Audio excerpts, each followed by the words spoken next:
นี่เป็นตลอกำลังจุดใหม่ๆแล้วก็แดงเจวายเนาะการอยู่บ้านนกคนน้อยเนาะมื้อนี้เป็นมื้อ15ค่ำเนาะได้เสี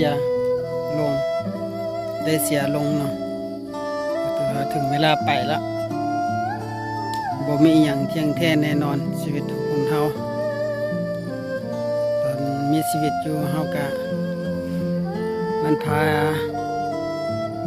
เฮาเป็นทุกข์ในร่างกายตอนเฮามีชีวิตอยู่ก็วุ่นวายเป็นทุกข์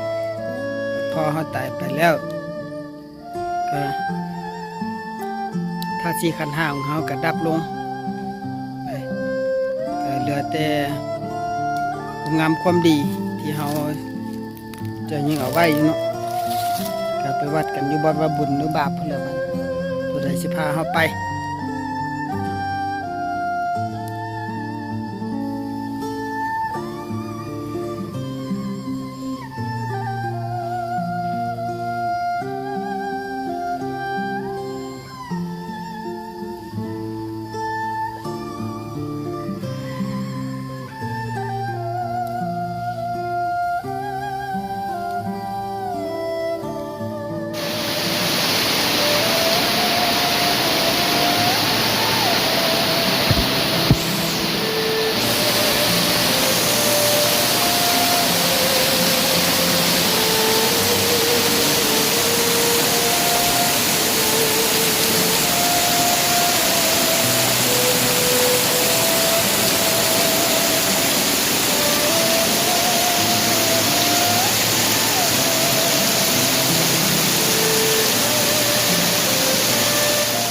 เป็นนั้นเถิ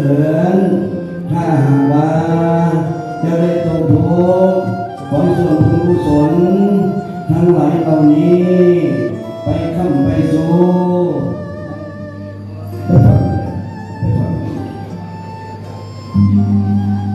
จงว่า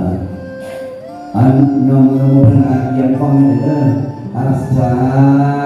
ธุสาธุ